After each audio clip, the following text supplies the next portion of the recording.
Hello, everyone, and welcome to episode 176 of the Hammer Territory podcast. I'm your host, Brad Rowland, coming to you on a Sunday evening here in early April, and I'm joined, as I often am, by Scott Coleman. Scott, the Braves did not play baseball today, and for some people, that was probably okay. How are you? Hello, Brad. The good news about being rained out on Sunday is that the Braves did not lose on Sunday. It's sad that that's kind of the overarching takeaway from a rain out 10 days into the season, that a lot of people were like, well, they aren't going to lose a series to the Marlins, at least not yet. But here we are, 10 days into the season. The Atlanta Braves have one win. That is one.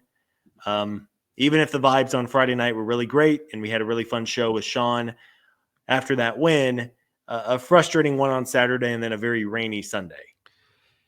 Yes, and we should say at the top of the show, we are part of the Foul Territory network of podcasts. This is Hammer Territory. We appreciate you joining us. Please subscribe, rate, and review. And as Scott just noted, we did a show on Friday evening. It was the law firm of Coleman and Coleman, bringing you some good news on a Friday night, which was fun to listen to from the outside.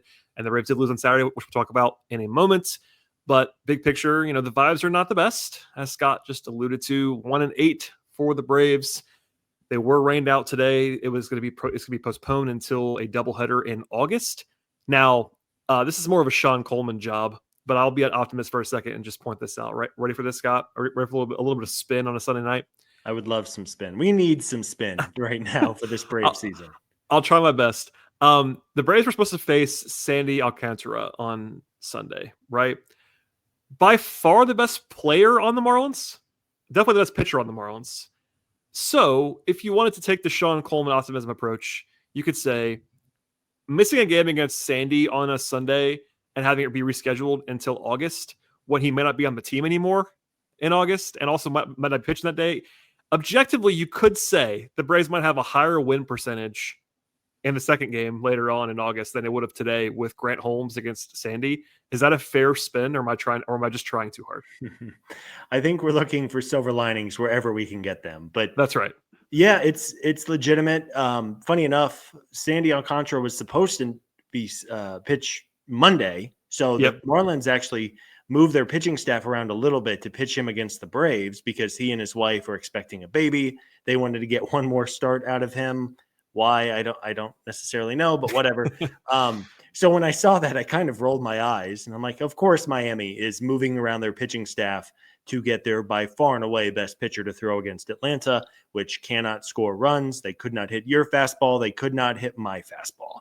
And they probably weren't going to have a great day against Sandy Alcantara in the rain.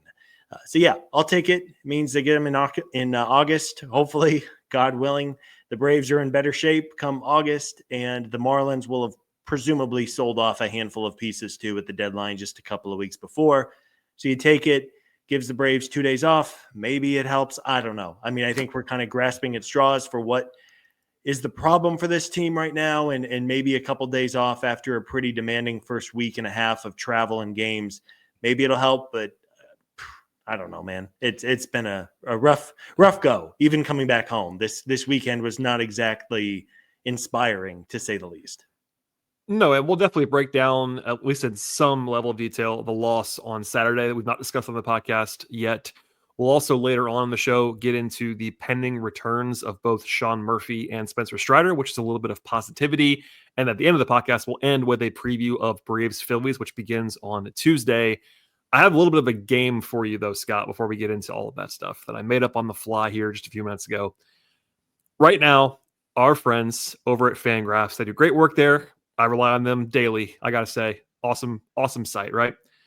They have the Braves projected as of today, and it's not changed because they didn't play a game today, for 88 wins and a 70.3% chance to make the playoffs. Now, that's a drastic downgrade in only 10 days. The Braves were projected to be the second best team in baseball by Fangraphs, for some context, as you think about your response here, Scott, with like a 90+% chance. So it's gone down a lot. In fact, it's gone down more than any team. I actually heard the podcast with Ben Lindbergh and Meg Rowley about this. I think it was yesterday, about how the Braves have by far the biggest drop of any team, which does make sense considering how high they were and their dismal start. But I say that to say, does that seem high to you? low to you or just right to you at this point in time? And just right's the cop-out answer, but it might be a right answer. It's a great question. I can't believe I'm saying this, but 70% actually feels a little high to me. Yeah, maybe. And I maybe. can't believe it, man. Like the difference in tone of this podcast and just the overall vibes of the fan base from right now to Thursday morning of opening day. It's insane. And you think about the Braves, they have what looks like two really, really good teams ahead of them. The Phillies look awesome. The Mets have really started to win some games after a slow start. And then in the NL West, you have the Dodgers, you have the Padres, who are awesome. The San Francisco Giants, I believe as of this very second, have the best record in baseball, and they have undergone some changes and added some talent. And the Diamondbacks look really good too. So the National League is very top heavy, and it's, it's not a given, Brad. And that's crazy because if you would have asked me a week and a half ago, what chance would I give the Braves of making the playoffs? I'd say like 95%.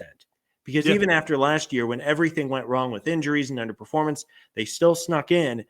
And 70%, I mean, maybe 65% is where I would be at. But again, it's both really a shame that that's where we're at. But also on the other side of my mind, too, it's like, hey, if they can win 2 out of 3 against the Phillies and then have a good road trip after that, then obviously the tone changes because it's still the first week of April. Yeah, I think we're aligned on that for the most part. I just looked this up to make sure I wasn't crazy, but to get to 88, which is not a huge baseline, but to get to 88 wins, Atlanta will have to perform at a 92 win pace the rest of the way, which isn't crazy. That's below where you and I both were in our projection preseason, right, for their win total. So I think there's been some maybe faulty math or acting like the Braves have to go crazy now to overcome this step. They don't really have to go crazy. They just have to play the way that we thought they were going to play. Now, that's not a given at all. They don't have to do some crazy pace the rest of the way. But yeah, I mean, maybe that's a little high. I think I certainly would have been in the 90+% range like you preseason to make the playoffs, because again, the playoffs are never been easier to make than they are now. There are more teams that make the playoffs than there ever have been, which we have referenced before on the show about how, they started 0-7. It's never been easier to make the playoffs when you start 0-7 than it is now. But yeah, 70% sounds like right-ish to me, maybe a little bit high, I suppose. I do think, as a sidebar, 88 is probably enough to get in. I know last year they had to get every single win to get in by the end to get 89. If I had to guess, just based on the expanded playoffs, most likely 88 is enough. I understand what you just said about, you're right about the way this landscape is looking, but man, to be a top 6 team, 7 team, like you probably are going to be 88 is probably enough for that, but not definitely. I said probably for a reason. It's not definite. You don't like 88. I think you got to get to 90 plus to be like guaranteed to be in the playoffs, which is not a small thing either. And you look around, of course, and this is a little funny that we're talking about playoff brackets this time, but hey, they got right out today, Scott. What do you want me to do? Exactly. Yeah, we got to talk about something, and it's what fans are talking about. So let's talk about it. The playoff structure. The 3 division winners get in, obviously, and then there's 3 wildcard teams. It is a virtual guarantee that the Dodgers are going to win the West. Maybe not 100%, but 98%. The Phillies look awesome. We're going to preview the Phillies here in a little bit, but I mean, if I had to put my life savings on it in this very second, I would pick Philadelphia. Then somebody has to win the NL Central. I don't know who that's going to be. Maybe the Cubs is probably the odds-on pick. But then, so let's just for the sake of argument, it's the Phillies, it's the Cubs, and it's the Dodgers. There's the Mets, there's the Padres, there's the Diamondbacks, there's the Giants, there's the Milwaukee Brewers, who seemingly always figure out a way. The St. Louis Cardinals are not completely void of talent. I mean, they could probably put it together in a weird scenario. Like, what I'm saying is it's not cut and dry that even if the Braves don't win the East, that there's this automatic path into the playoffs. And again, maybe I want to say it's kind of crazy that we're talking about this. You mentioned Sunday's game was rained out, and the Braves are having as bad of a start as you could possibly have. And while there is a lot of baseball to go, they have to figure this thing out soon. You do not want to be in a situation where you are 10 games back of your division before the calendar even flips to May. Famously, they did make that comeback a couple of years ago, but that Braves team had a lot of things go right, and they played at like 110 win pace from May 1st on. You can't bank on that. And we know this team has continued to struggle offensively. In some ways, the problems in 2025 are the exact same problems of 2024. And that's a concern because at some point it becomes more of a trend and not an outlier. And I think we just have to cross our fingers and hope this team wakes up eventually. We do, and we'll get into that and much more about the game on Saturday, which was a unfortunate explanation or maybe example of what those issues have been recently. We'll get into all of that and more after a word from our partners on today's podcast. Take me out to my TV on FanDuel Sports Network. Yeah. Watch me some dingers and RBIs. I'm just glad they have my local team live for its root. We'll root for the Bravos. If they don't win, it's a shame. Braves games, announcers, and more Braves games. FanDuel Sports Network has the Braves. Stream now. All right, Scott, let us dive back in and discuss Saturday's game with relative brevity, I would imagine, considering it was not a whole lot of fun as a 4-0 loss for the Braves to have that come down from the highs of Friday to everyone, people that you and I, everybody included here was like, all right, all the Braves have to do is not do what they did on Saturday to really kill the vibe, not score any runs. They did have 7 hits, 2 walks. Like it wasn't like a total no-show, but 0 for 9 with runners in scoring position. A familiar number there, and kind of an encapsulation here before I throw it back to you. The game was probably over anyway. They're down 4-0, but in the 8th inning, they got a leadoff triple from against someone named Stuart Fairchild, who's been playing baseball for the Braves in recent days, and they didn't score a run in the inning. And it was like, well, that's a pretty good encapsulation of what's been happening here at the last year plus, I guess. Yeah. I was so frustrated on Saturday night that I turned the game off, and my wife and I went to get ice cream. And I was watching the game from the final. I was at the Final Four, and I was the only person in that building watching the Braves on their computer. I can assure you of that. The only person. The hardest working man in show business. Well, no, honestly, I'm just a glutton for pain, I guess. Like, yeah. To be very clear, everybody, I did not see every pitch of that game. It was on my screen, but I was watching basketball games that were much better, by the way. Pretty awesome basketball games right in front of me. So I was monitoring it, but I had kind of given up by that point. But I saw the triple, and I was like, oh, leadoff man on third, no outs. And then I didn't see. I looked back in like 2 minutes. I was, they didn't score a run. Interesting. I rarely turn off a Braves game, especially in April, but I did. I couldn't watch, man. They had been shut out for 7 innings by Cal Quantrill, who was like a journeyman, former top prospect at this point, and the Marlins bullpen. And I was just so frustrated. And I feel like it's a repeat of the talking points that we had after Wednesday night's calamity in Los Angeles to get swept. Just no offense, man. And even if the pitching staff is doing, on the whole, I think the pitching has been totally fine. But again, it's the same story as last year. If the starting pitcher gives up 2 or 3 runs, we seemingly look around and go, well, this game's in trouble because it can't score. And it is infuriating. And I said it on the show the other night. I'll say it one more time. We as fans should not be this worked up about baseball games the first week of April. If they're laying stinkers in September or, of course, in the playoffs, that's different. Then, by all means, bang the table, get your whatever you got to do, go get ice cream to get your blood pressure down. But every night, man, other than Friday night, which was, funny enough, the Braves did win 10-0, but they also beat up the 7th and 8th relievers in the Marlins bullpen, who are basically minor leaguers at that point. It wasn't like they went out and beat up on Zach Wheeler and a couple of Phillies relievers. I mean, it boggles the mind that this is where we are. And in some ways, after Friday night, everyone was like, okay, here we go. Even nationally, there were people who were like, all right, Braves figured it out. Bad first week, but here they go. And then they get shut out 4-0 to Cal Quantrill and the Marlins. And it was in some ways just as frustrating as all those losses out west.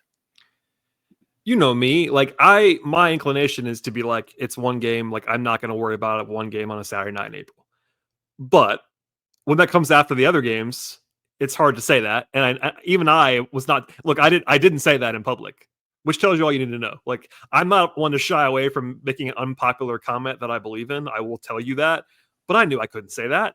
It's like, come on, you can't be like, after everything that we've been watching the last week and a half, oh, it's only one game in April, roll your eyes. Like, not, it's hard to say that right now. So it was ugly. The underlying stuff was better than the 0 runs were. If you want to take a relatively optimistic approach to that, but you got to score some runs. Cal Quantrill's not a great pitcher by any means. They had chances. And look, the other side of the game was the pitching side. And early in the game, I understood the reaction. It was like people were really, really piling on Smith-Shawver, and I understand it. I wanted to make sure we led with the offense because no matter what AJ did, it was an offensive loss on Saturday. When you don't score a run, like that's the lead, no matter what happens, right? But Smith-Shawver was not effective. And I wonder what you made of that. 4 2/3, 7 hits, 3 walks.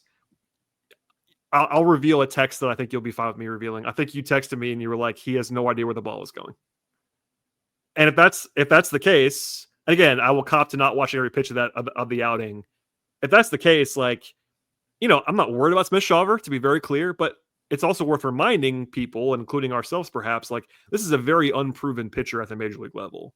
Talented guy, but it's not like you can write him in pen as a guy that you know what you're getting from him. So what did you make of that outing, considering that it was not number one on the call sheet of what happened in that game, but they were losing immediately? Yeah, watching AJ, the first inning was an adventure. There was some bad defense behind him, and then there was some good defense and some bad base running by the Marlins, and then he gave up a 2-run homer. And I agree with what I said last night over text. I'm not sure that AJ knows where the baseball is going when it comes out of his hand. And you know what? Obviously it's on him because he needs to improve his command if he wants to be a big leaguer every 5 days.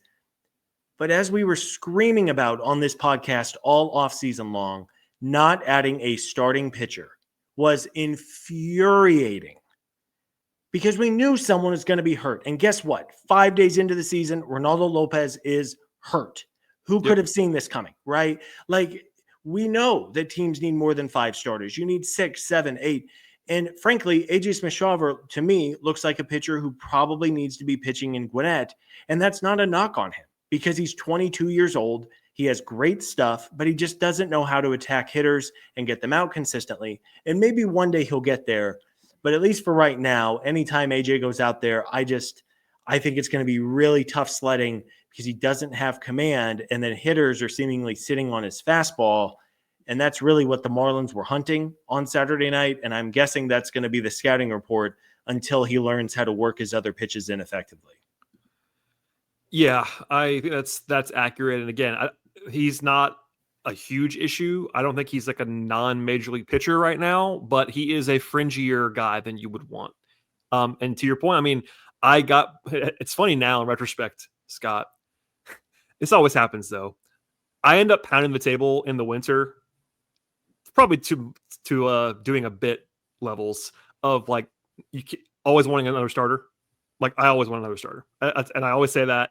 And occasionally people will be like, no, they don't, and they'll point out they have all these guys and depth. And now, of course, everyone's mad at Alex because they're losing. But the one thing that the bullpen came up a lot, right, including by us. This is not a novel approach. The bullpen is the one that I think people are focused on, have been focused on for a long time. But you're 100% right. We were flagging that all winter long, like, hey, they really could use another starter. Hey, they need another starter. And I get it. If everything goes perfectly, you have some young guys that you like, but you look up on April 6th and Ronaldo's hurt, and you've essentially fake DFA'd Ian Anderson because you traded him, but you were going to cut him probably if you didn't trade him. And that's 2 guys off of your depth chart that you thought you were going to have. And you look up and now you need Smith-Shawver. Like need. It's not like you were hoping maybe he was an upside play later on in the season. Now you need him, at least for now. I mean, Stroud will be back soon in theory. We'll talk about it in a second. But yeah, it's a bit of a challenge. But I don't want to pile dirt on him either. I think he might be fine. But considering you're facing the Marlins, it's one outing, but he didn't look that great in his first outing either. And no. I've not been overly impressed, even though he looked great in spring. I will admit to that. But it's early enough where I'm not panicked, but I'm not excited either. AJ really struggled in the first inning, and then he seemingly calmed down and figured out some stuff, had better command of his split changeup that he throws, and was working off the fastball a little bit better. But at one point, it was the 4th inning, and AJ had given up 9 hits and walks and gotten 10 outs. Yeah. Against the Marlins, Brad. I mean, that lineup is minor league. Seriously, it is a minor league lineup hitting in the major leagues. And we know that against the Padres, it was basically the same story. The stuff looks good, but he's giving up far too many base runners. And you mentioned, I mean, I think AJ almost has to stay in the rotation out of sheer necessity at this point. But if he's only able to go 3 or 4 innings every time, because every inning seemingly takes 20 or 25 pitches, that's a real problem. You are going to burn your bullpen out so quickly. And I think at this point, because you don't have Ronaldo Lopez for bare minimum 2 months, I think you just kind of have to roll him out there and hope he gets better. He does have stuff that you can dream on. He has the hard fastball. He has the big splitter. Like, those are pitches you can work with, and hopefully he gets better the way we've seen other young pitchers get better. But through 2 starts against one good lineup and one bad lineup, it was basically the same game. And that's a concern. Yeah, I would hold serve to that. And look, we'll get into this in a second. Strider's coming back, hopefully in the next few days. That will help, but they don't have that overflowing piece of depth. And we already saw Bryce Elder make a start. That already happened. It's April 6th. So anyway, I think we're going to see quite a few Bryce Elder starts this summer. It seems like that's relatively likely at this point in time, but we'll hold our breath, and hopefully there's perfect health everywhere else. That should not realistic, though, if you follow baseball for long enough to be making these observations. All right, Scott, more to come in just a second. But first, a word from our partners on the show. Kratz, do you like spending an hour on grocery shopping? Nope. Speed up the process, please. Introducing Hungry Root to the FT fam. Now we can all be bougie with our own personal shopper to handle the food shopping, including Rex, based on what you're looking to put in your body. I stack my Hungry Root box with items like gluten-free, dairy-free blueberry waffles for breakfast, shrimp veggie bowls for lunch, and a little filet mignon with potatoes and broccolini for dinner. You can also say just, hey, Hungry Root, I eat paleo, or I'm vegetarian, and they load up your cart with personalized recommendations. And those recs keep evolving as they learn about what you're into. Also, no BS, as in no artificial sweeteners or preservatives in any of Hungry Root's food. You're going to love Hungry Root as much as FT does. Take advantage of this exclusive offer. For a limited time, get 40% off your first box, plus get a free item in every box for life. Go to hungryroot.com/FT and use code FT. That's hungryroot.com/FT, code FT to get 40% off your first box and a free item of your choice for life.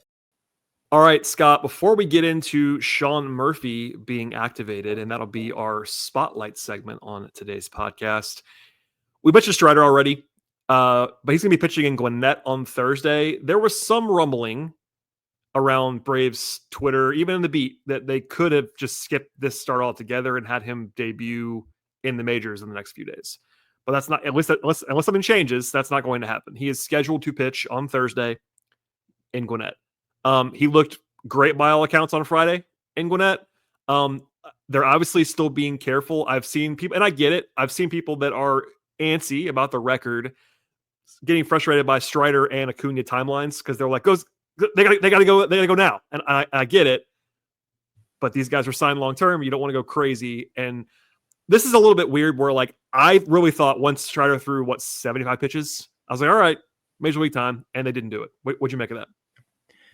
Yeah, I was really curious and waiting to hear what the team was going to do with Strider. I would not have been shocked if they decided to bring him up after his last appearance with Gwinnett. But basically for 4 months now, everything coming from the Braves on Spencer Strider has been, we are going to be as cautious as humanly possible. And they've stuck true to their word. All eyes will be on Strider. I would sure think that Thursday will be his final rehab appearance. Yeah. And then he'll join the big league team on the road trip. I believe they go to Tampa Bay and then, well, wherever the Rays are playing down in Florida these days, and then to St. Louis. I would imagine that's when he will return. Strider will return. But, there is reason to think, okay, he's probably healthy, but the velocity has been down a little bit. I think the fastball has been more 95, 96 than the usual 97 to 100 that we've seen. But he's still getting a ton of strikeouts and has really good command and everything. So I really think this is just the Braves being careful, even if it is painful to not have Strider and Acuna with the big league club. But sure, all eyes on him. Hopefully he gets through it clean and healthy, throw 85, 90 pitches. And then let's cross our fingers because the Braves really need Spencer Strider this summer. Strider's average fastball velocity last year at StatCast was like 96.3. I think he's sitting in that like 94, 95 range right now. I'm not worried about that right now, but it is something to keep an eye on for sure. And I'd be unless something goes wrong, knock on all pieces of wood, on Thursday, I'd be shocked if he's not up after that. Like, I really thought it might happen this week, and it's almost certainly going to happen after that, unless he's just a disaster. So hopefully not, and he has looked good by all accounts. So a positive update there. But look, not to go back to what we just talked about, he is just basically replacing Ronaldo Lopez, though. Like, he's, it's not like it's additive, but it's not like you have your full complement and Strider. He's just sliding in for one of the guys you already had until Lopez comes back. So TBD on that. The other, speaking of Acuna, there was reporting this week he's going to be heading to LA soon to get some final clearances, sign-offs from doctors before he really ramps it up and eventually goes to rehab assignment. I think it was Bowman, it was Grant. Somebody said like early to mid-May, perhaps, as a timeline. That's been our guess for a while. I mean, really, even since January, perhaps. It was like, hey, probably May for Acuna. Nothing seems out of the ordinary here, but it is very brave to be careful. But I'm on board with that. I may not be popular, but I want Ronald to be Ronald when he returns. And giving him more time is probably the best way. By the way, I'm sure he hates this. He was hitting in like December. you remember watching those videos this winter? It was like, oh, Ryan's already hitting? How is this possible? Yeah. But he's not cutting yet. Like, the stuff you have to do to get back from a knee injury like that, you got to be able to do certain benchmarks. He's not quite there yet. Yeah, I mean, I don't blame the Braves at all for being overly cautious here. Of course, the 2 knee surgeries in 4 years. And I mean, at this point, we are 10 and a half months removed from when Ronald tore the knee near the end. I think it was May 25th or May 26th of last year.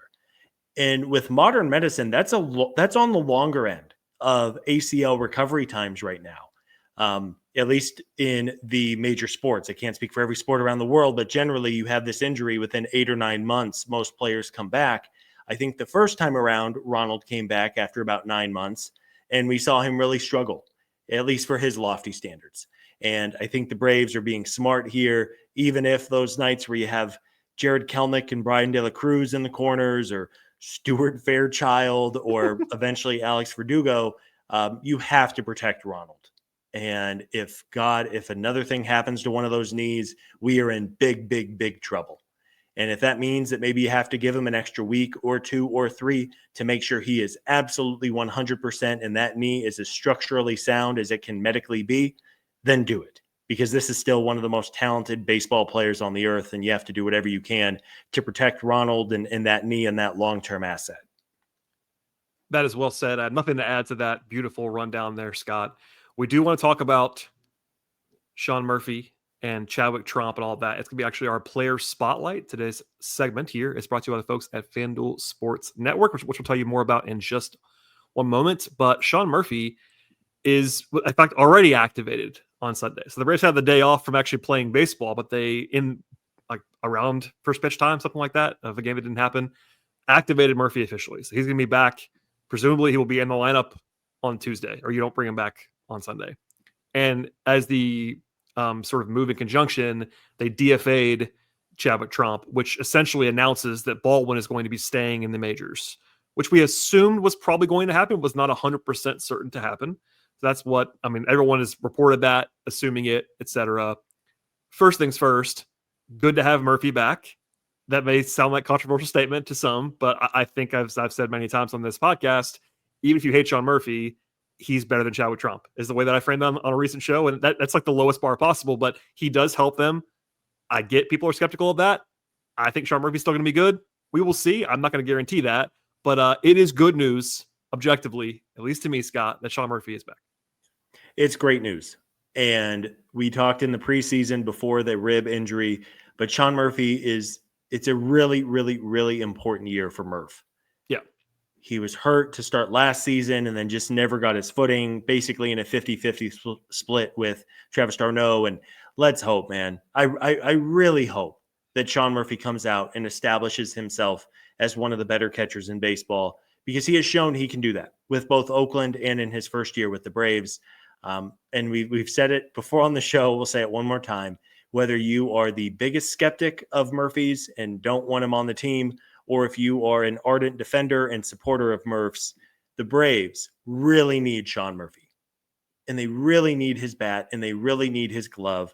And sure, maybe there's some crazy world where both Murphy and Baldwin are having such good summers, the Braves don't know what to do. But that is a non-problem. Yeah.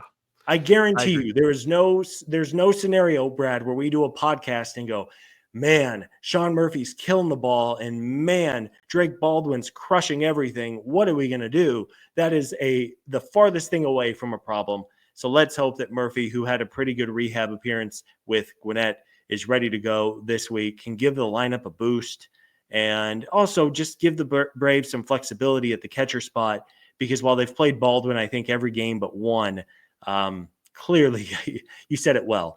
With the limitations of this lineup right now, the last thing you want is Chadwick Tromp out there, because that just basically gives you 2 or 3 automatic outs at the bottom of the order. Yeah, and look, everyone likes Chadwick Tromp by all accounts. There was an outpouring, and I'm not saying anything negative about Chadwick Tromp. He's just not a very good hitter, and that's the reality. Like, I think everyone kind of agree on that. It's not a shot at him. He's a backup catcher. That's what he is, and a low ceiling one at that. Whereas Murphy is a all-star caliber player when he is right, at least he has been. So there's that. There is the question of like how they handle this. You mentioned already, kind of tongue in cheek, but it's true. We've already been getting I'm sure you have. I know I have been getting questions about Baldwin playing left field or putting Ozuna in left field again and have Baldwin DH. Some of that we'll probably save for later. I think it's pretty clear that Ozuna playing the outfield is something the Braves don't want to do. They've shown us that repeatedly for about 2 years now. And I have one nugget about Drake Baldwin. He's young, yes, but he's still a catcher, Scott. And I pulled this number from StatCast. He has like 10th percentile sprint speed. He's not a very fast individual by pro baseball standards. And I'm not saying he can't play left field, but I'll be surprised if the Braves try to have their prized prospect suddenly change positions to play left field at age 24. I'm not saying they won't do it. I'm not saying it's 0% chance, but like until there's a decision that has to be made, like I'm not worried about it. And in the meantime, Baldwin and Murphy can split time. I mean, I think some of the dream scenarios that they were talking about with Murphy playing like 5 out of every 6 games probably won't happen for a while, if I had to guess, because you want to play Baldwin some. But I mean, how do you handle this in the meantime? Is Murphy still the number one? I assume he is, but like give him more days off. Like, what would you do if it was you? Yeah, it's a fascinating question for the Braves. And if it were me, I would try to get Sean Murphy into the lineup as much as I can. I really think he's a player who just needs the reps. And AJ Pierzynski was on the show a couple of months ago, and he, a very accomplished 15-year big league catcher, was talking about just how hard it would be to miss the first 2 months of the season with a bad oblique issue and then come back and only play every other day.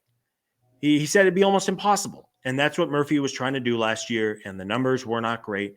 So I'm trying to get Sean Murphy out there pretty much every day that his body can handle it. Maybe you give Baldwin the day games and Murphy the night games or something like that.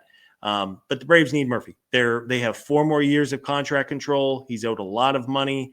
They need him to be better. I think Sean Murphy's the first person to tell you he needs to be healthy and better. And I wanted to just throw a quick galaxy brain at you, Brad, about something that popped into my head earlier. Do you think there is a chance that the Braves are opting to keep Drake Baldwin up maybe for the next month? Because whenever Sean Murphy can't catch, they want Baldwin's bat in the lineup that does not have Profar or Acuna.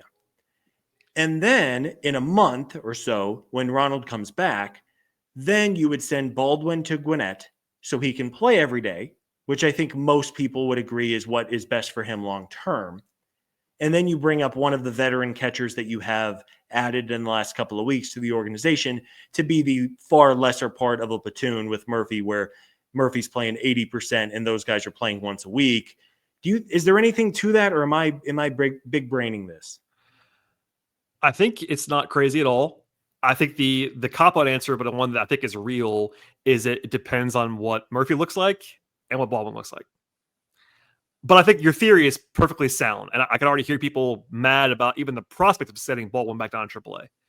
But if he's playing once every 5 games in the majors versus playing in 4 out of every 5 games in Gwinnett, for his development, you probably want him to play in Gwinnett, right? I'm always a fan of that. I think the Braves are a fan of that. They generally have not called guys up unless they're going to play every day or close to it.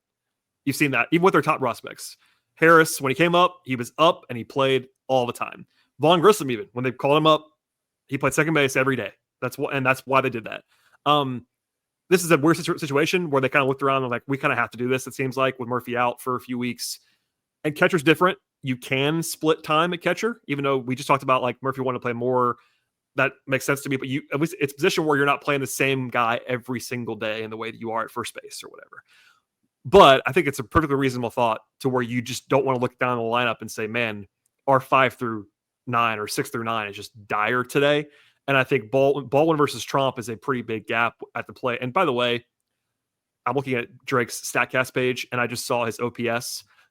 I'm sure someone will point out that he's not done very well results-wise, but if you look at the underlying stuff on Baldwin and the eye test and all the batted ball stuff, it looks much, much, much better than his results. So that's why we're talking about him like he's already hitting, because he looks good to everybody, including the stats. But his OPS is bad, so that's part of this. But yeah, I mean, I think if Baldwin is smashing the ball at the major league level, it's a hard PR sell to send that guy to AAA. You know what I mean? That's fair. Or especially if Murphy is not playing well. That's the ultimate scenario where like you can't do it PR wise or just organizationally, is if Murphy is like just okay or worse and Baldwin is playing well, you can't do it then. As much as we might agree it might be the best thing for his development, it's not going to happen.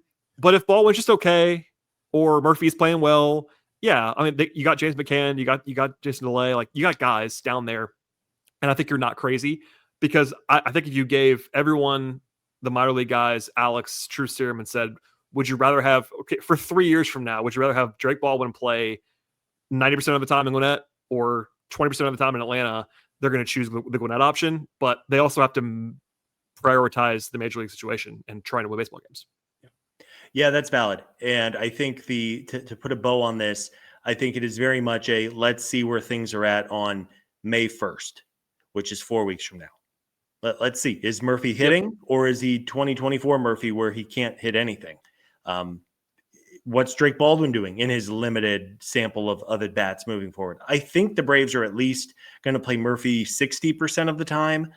I would be surprised if they go back to a rotating 1-1 situation. I could be wrong there, but yeah, I'm guessing Murphy will be the stronger side of the platoon. But I also don't think as long as Baldwin is up, I don't think they are going to just send him on the bench and never have him come up ever again. It's a tough situation, because if he was an outfielder, you could find ways to work him in. Or if the Braves didn't have a top 2 designated hitter in baseball, you could find ways to work him in. But because you can only play the one catcher, and it's really tough to only play every other day, especially for someone like Murphy who has missed time with injuries, it's not a perfect puzzle, but it feels like there's enough possibilities that it's going to work out. But I do think for at least for the next couple of weeks, while the lineup is so dire, especially at the bottom, it makes sense to have your best hitters up.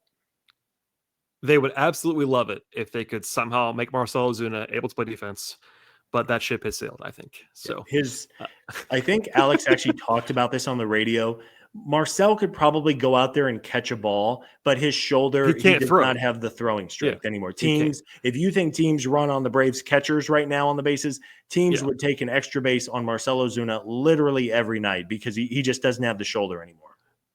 Yes, I understand the thought process behind just like playing fantasy baseball and putting Drake in left field or putting Marcell in left field, but I think practically speaking, they're going to have to deal with the 2 catchers. And like you said earlier, very appropriately, it's not a problem if they're both good. It's a rich man's problem if they're both good. So we'll leave it there for now and tell you more about FanDuel Sports Network. You can now stream Braves games through FanDuel Sports Network, and if you use the promo code BASEBALL30, that's promo code BASEBALL30, you can start it off with a 30-day extended free trial at FanDuelSportsNetwork.com/packages. That is FanDuelSportsNetwork.com/packages. Promo code BASEBALL30. Offer expires 5/2/25, $19.99 a month after free trial. Cancel during free trial to avoid charges. Eligibility restrictions apply. Visit FanDuelSportsNetwork.com for details. All right, Scott, let us preview Braves Phillies, which begins on Tuesday. So we're recording this Sunday night. The Braves are off on Monday. That was a scheduled off day. They have an unscheduled off day today.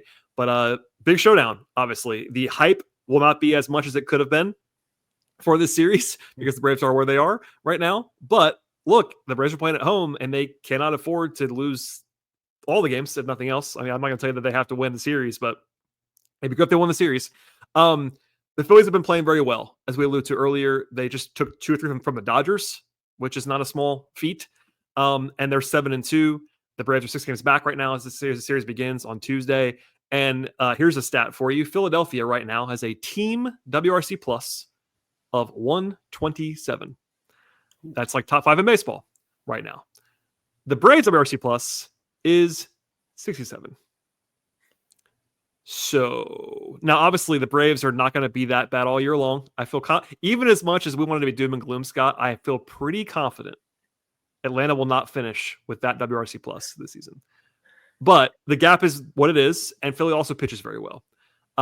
So big picture, what are you expecting? And then we'll kind of talk about the pitching matchups, but is it just a situation where it's like, all right, measuring stick, what are the Braves? Like, what are you feeling about the series?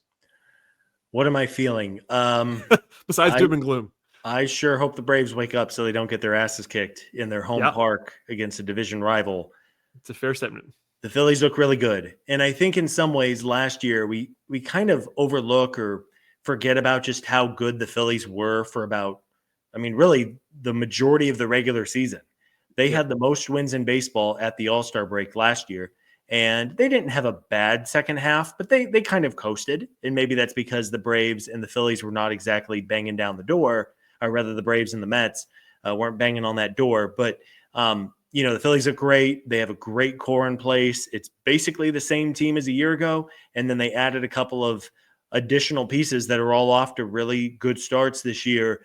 And, of course, we're going to see a couple of really good pitchers. Pound for pound, I don't know if there's a better starting rotation than the Phillies right now. And the Braves are going to have to hit. And maybe there's a weird sense of optimism because they've actually hit pretty well against the best starters they've faced.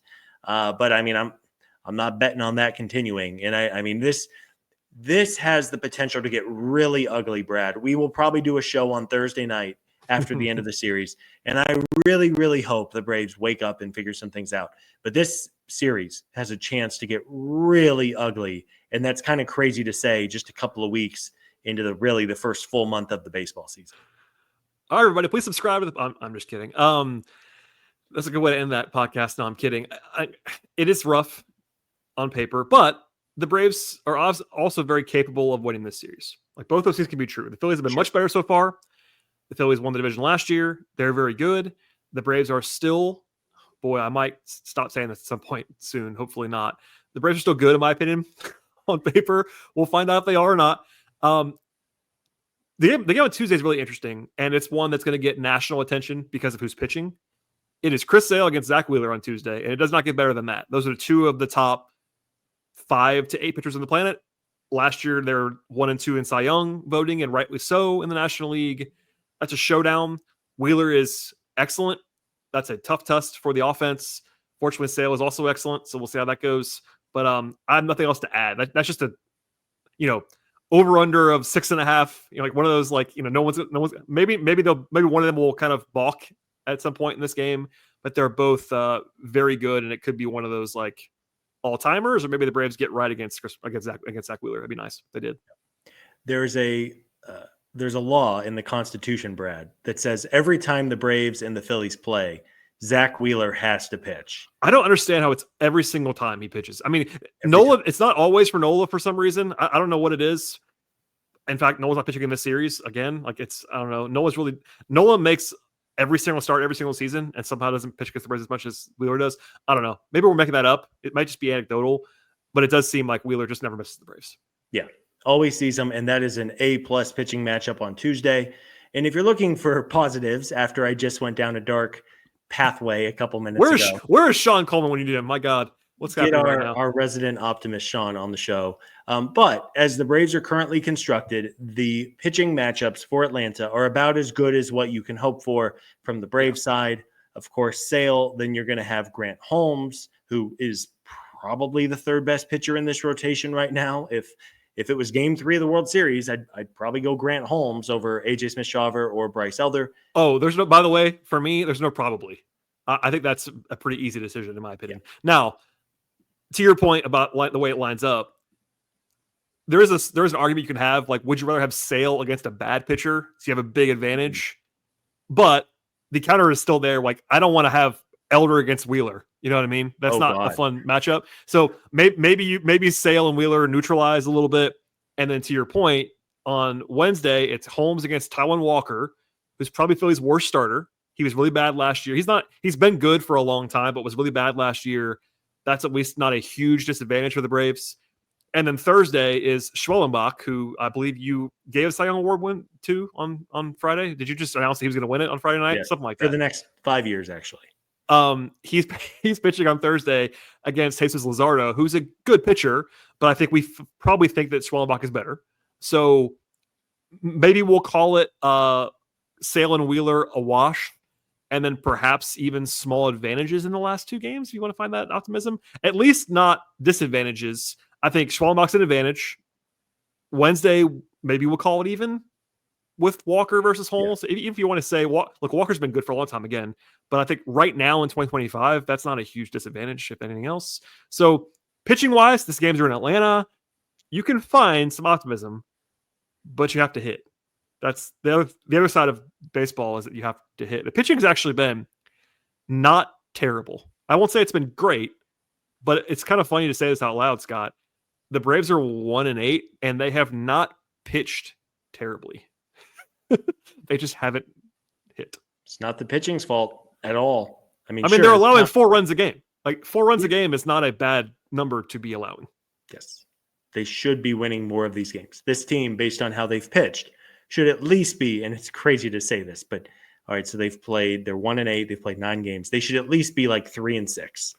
Or even 4-5 if you want to be an eternal optimist. I mean, there's no reason for, as well as these guys have pitched. They've had a couple of absolute gems from Schwellenbach. Chris Sale has been pretty good. Even Ronaldo Lopez, where it was kind of ugly. It was not on a results basis bad by any means. Bryce Elder gave him a chance to win in LA. It's just, again, man, just very frustrating that this is where we are. But maybe this will be the series that gets them going, a division rival. It feels like they can only go up from here, and maybe this is kind of what catapults them into a nice couple of weeks ahead. I think we agree on that, Scott, and that is a podcast. We'll call it a podcast right there on a Sunday. I don't know how we got to 45 minutes without a game, but that's just what you and I do on the podcast. Anything to add? And if not, please tell folks that might be finding us for the first time where they can find you on social media and all things Scott Coleman. Nothing to add, Brad. I hope you have a fantastic time at the Final Four and the National Championship on Monday night. Should be a great game. Could be an all-timer. Hope so. And yeah. I mean, those games on Saturday night, man, crazy. I'm at Scott Coleman 55 on socials if you want to follow along there. We kind of have fun. I don't know. Sometimes it's easier to tweet through the pain than just sit there on the couch. But yes, a big thank you to everybody for tuning in, even as we have gone through the very challenging opening week or two now of the season. We really do appreciate the support, and we will have plenty of content coming this upcoming week. It has been angry Scott on social media recently. We need less of that, which means more Braves wins, hopefully, to neutralize some of the Scott Coleman frustration. If you want to follow me, and I don't know why you would, but if you want to, at BT Rowland on X/Twitter. Also, the show, Hammer Territory, which is myself, Scott, Stephen Tolbert, and Sean Coleman. We are all over social media as well, Facebook, Instagram, Twitter, etc. And please do us a favor and subscribe if you are new to the podcast. Welcome, but please subscribe to the show, rate, review, etc. Follow us on Apple, on Spotify, Overcast. We're also on YouTube if you want to watch Scott's shining face in full 4K color. You can see that on YouTube. But we'll have more shows come up this week, breaking down the Phillies series and more. And stay tuned for that. We'll see everybody next time.